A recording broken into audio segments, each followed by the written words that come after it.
Assalamualaikum warahmatullahi wabarakatuh.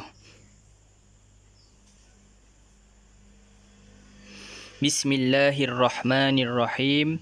Allahumma aftah alaina hikmataka wanshur alaina min khazaini rahmatika ya arhamar rahimin. Rabbi shrah li sadri wa yassir li amri wahlul 'uqdatam min lisani yafqahu qawli. Amin. InsyaAllah hari ini kita akan belajar perkara jinayat pelajaran 1. Jadi dalam pelajaran 1 ni kita akan belajar jenayah, iaitu jenayah menceroboh. Menceroboh. Menceroboh itu dalam bahasa Arab dia as-siyalu. Sebut betul-betul huruf sad. As-siyalu. Seterusnya kita pergi ke pengertian menceroboh. Okey, menceroboh ni ada dua pengertian, daripada segi bahasa dan daripada segi istilah. Okey, kita tengok pada segi bahasa dahulu. As-siyalun dari segi bahasanya adalah menceroboh atau mencabul atau melampaui batas. Saya bagi contoh mudah seperti menceroboh, pencuri ataupun perompak yang menceroboh masuk rumah kita nak curi harta kita ataupun rompak barang kita ataupun nak bunuh kita. Ataupun contohnya lelaki mencabul wanita seperti menarik tudung sehingga nampak rambut ataupun menyentuh mana-mana bahagian anggota badan yang kita tidak izinkan, lelaki ataupun perempuan, mana-mana sama saja. Dari segi istilah pula, menceroboh bermaksud melakukan pencerobohan atau pencabulan terhadap seseorang sehingga boleh memberi kesan pada diri, kehormatan dan hartanya. Jadi dekat pengertian ni awak semua kena ingatlah beberapa kata kunci. Kalau ada soalan, tanyakan pengertian menceroboh daripada segi istilah. Mesti ada perkataan melakukan pencerobohan terhadap seseorang sehingga memberi kesan terhadap diri, kehormatan dan hartanya. Jadi kat situ awak semua kena ingatlah kata kunci ni supaya pengertian ni lengkap maksudnya. Info tambahan yang pertama, perkataan as-siyalu berasal dari perkataan sola. Jadi as-siyal tu asal kalimahnya adalah sola. Yang kedua, mencabul boleh dikategorikan kepada beberapa bahagian, iaitu mencabul kehormatan seseorang atau menceroboh kawasan rumah ataupun kawasan tanaman. Jadi, bila penjenayah telah mencabul ataupun menceroboh hak kita, apa yang perlu kita buat? Jadi, kita perlu menentang lah. Kita kena lawan dia. Sebab kita wajib jaga diri kita, kehormatan kita, ahli keluarga kita dan harta benda kita.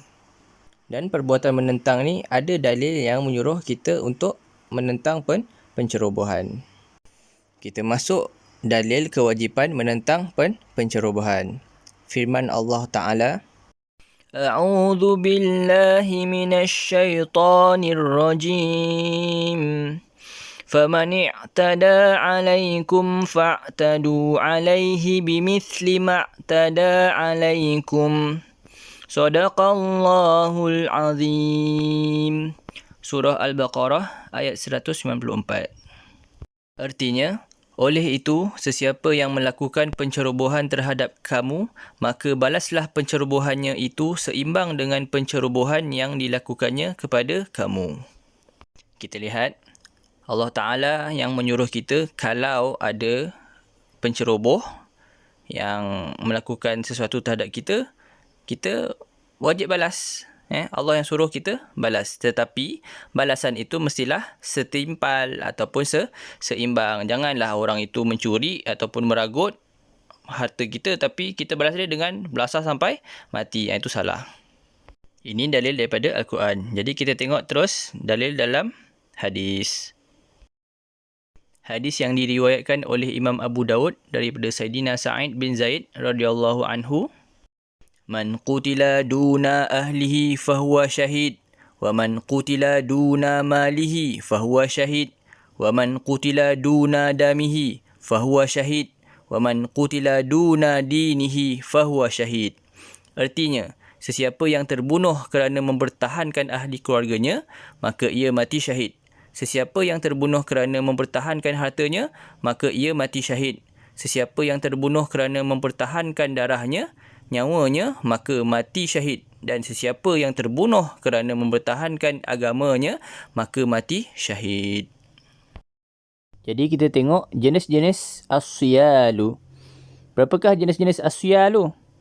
Okey, jenis-jenis asyalu ataupun pencerobohan terbahagi kepada 3, iaitu yang pertama, pencerobohan terhadap diri, yang kedua, pencerobohan terhadap kehormatan, dan yang ketiga, pencerobohan terhadap harta benda. Jadi kita akan kupas setiap satu. Kita tengok dulu bahagian pencerobohan terhadap diri. Pencerobohan terhadap diri bermaksud melakukan tindakan liar dengan tujuan untuk membunuh atau mencederakan manusia atau binatang. Jadi pencerobohan terhadap diri ni dia lebih kepada pencerobohan nyawa lah. Nyawa dan tindakan-tindakan yang ganas terhadap anggota badan. Baik, seterusnya kita lihat hukum yang berkaitan dengan pencerobohan terhadap diri. Ada 2 hukum. Yang pertama, wajib menentang pencerobohan, dan hukum kedua, harus menentang pencerobohan. Kita lihat yang pertama. Hukum pencerobohan yang wajib ditentang ialah alif, pencerobohan itu dilakukan oleh orang kafir kerana menjaga kesucian agama. Ba, pencerobohan itu dilakukan oleh binatang. Ta, penceroboh mahu mencederakan anggota badan kerana mempertahankan diri. Sa, sasaran penceroboh adalah keluarga, anak-anaknya, rakyatnya atau bangsanya kerana tindak balas ke atas penceroboh itu bagi menjamin keselamatan jiwa orang lain. Jadi hukum wajib ini ikut situasi. Jika penceroboh itu adalah orang kafir. Dan yang kedua, jika penceroboh itu adalah binatang. Yang ketiga, jika penceroboh itu nak mencederakan kita dan dia adalah orang kafir, maka kita wajib menentang, khusus untuk diri sendiri.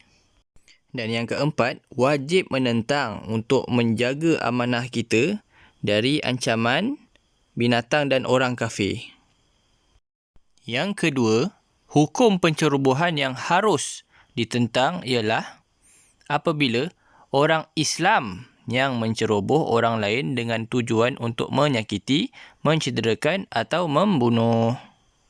Jadi, situasinya bila orang Islam yang mengancam, maka hukumnya adalah harus.